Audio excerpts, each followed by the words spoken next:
പ്രിയ ദൈവജനമേ, ക്രിസ്തുയേശുവിൻ്റെ നാമത്തിൽ എല്ലാവർക്കും സ്നേഹവന്ദനം. യെശയ്യാവ് 43:16 വിസ്മയിപ്പിക്കുന്ന ഒരു വാഗ്ദാനത്തെക്കുറിച്ചാണ് നാം ഇന്ന് ചിന്തിക്കുന്നത്. സമുദ്രത്തിൽ വഴിയും പെരുവെള്ളത്തിൽ പാതയും ഉണ്ടാക്കുന്നവൻ. ഈ വചനം വെറും ഒരു വാക്കല്ല, മറിച്ച് നമ്മുടെ ജീവിതത്തിലെ സകല തടസ്സങ്ങൾക്ക് മുകളിലുള്ള ദൈവത്തിൻ്റെ അധികാര വിളംബരമാണ്. നമ്മുടെ ജീവിതത്തിൽ ചില ഘട്ടങ്ങളിൽ മുമ്പോട്ടുള്ള വഴികളെല്ലാം അടഞ്ഞുപോയി എന്ന് നമുക്ക് തോന്നാറുണ്ട്, അല്ലേ? സാമ്പത്തിക തകർച്ചയാകാം, മാറാ രോഗങ്ങളായിരിക്കാം, അല്ലെങ്കിൽ കുടുംബത്തിലെ തകർച്ചകളാകാം. അങ്ങനെ നമ്മുടെ ജീവിതത്തിൽ പല പ്രശ്നങ്ങളും ഉണ്ടായിരിക്കാം.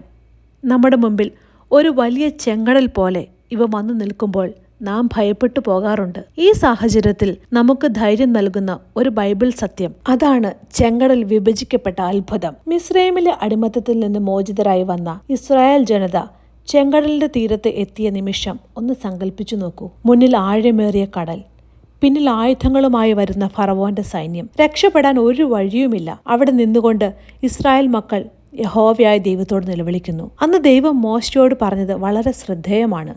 നീ എന്തിന് എന്നോട് നിലവിളിക്കുന്നു? ഇസ്രായേൽ മക്കളോട് മുന്നോട്ട് പോകുവാൻ പറയുവിൻ. വഴിയില്ലാത്ത കടലിലേക്കാണ് നടക്കാൻ പറയുന്നത്. പക്ഷേ മോശ തൻ്റെ വടി കടലിന്മേൽ നീട്ടിയപ്പോൾ അസാധ്യമായത് സംഭവിച്ചു. ആ അലറുന്ന കടൽ രണ്ടായി വിഭജിക്കപ്പെട്ടു. സമുദ്രത്തിന്റെ ആഴങ്ങളിൽ ദൈവം തൻ്റെ ജനതയ്ക്കായി ഒരു രാജപാത ഒരുക്കി. അവർ ഉണങ്ങിയ നിലത്തുകൂടി സുരക്ഷിതമായി അക്കരയെത്തി. പ്രിയപ്പെട്ടവരെ, ഇസ്രായേൽ ജനത്തിന് വഴി മുട്ടിയപ്പോഴാണ് ദൈവം സമുദ്രത്തിൽ വഴിവെട്ടിയത്. അതെ, ദൈവ സമയത്ത് പ്രവർത്തിക്കുന്നവനാണ്. കടലിൻ്റെ തീരത്ത് എത്തുന്നത് വരെ ദൈവം അത് വിഭജിച്ചില്ല.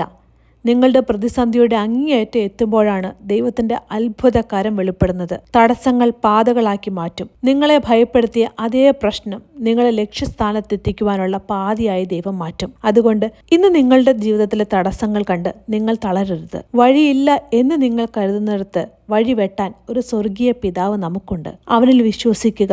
അവൻ നമ്മെ അത്ഭുതകരമായി അക്കരെ എത്തിക്കും. ഒരു നിമിഷം നമുക്ക് നമ്മുടെ കണ്ണുകളെ അടയ്ക്കാം, തലകളെ വണങ്ങാം. ഞങ്ങളെ അതിവാത്സല്യമായി സ്നേഹിക്കുന്ന സ്വർഗീയ പിതാവേ, അങ്ങയുടെ ജീവനുള്ള വചനത്തിനായി സ്തോത്രം ചെയ്യുന്നു. ഇന്ന് ഈ സന്ദേശം കേൾക്കുന്ന ഓരോ മക്കളെയും അങ്ങ് അനുഗ്രഹിക്കണമേ. വഴികൾ അടഞ്ഞുപോയി എന്ന് കരുതി നിരാശപ്പെടുന്നവർക്കായി അങ്ങ് പുതിയ പാതകൾ തുറക്കണമേ. സമുദ്രത്തിൽ വഴിയുണ്ടാക്കിയ അങ്ങയുടെ ആ വലിയ കരം ഇന്ന് ഞങ്ങളുടെ ഓരോരുത്തരുടെയും ജീവിതത്തിലും അത്ഭുതങ്ങൾ പ്രവർത്തിക്കട്ടെ. സകല ഭയങ്ങളെയും നീക്കി വിജയത്തിലേക്ക് ഞങ്ങളെ നയിക്കണമേ. യേശു ക്രിസ്തുവിന്റെ അതിപരിശുദ്ധമായ നാമത്തിൽ തന്നെ പ്രാർത്ഥിക്കുന്നു. ആമേൻ.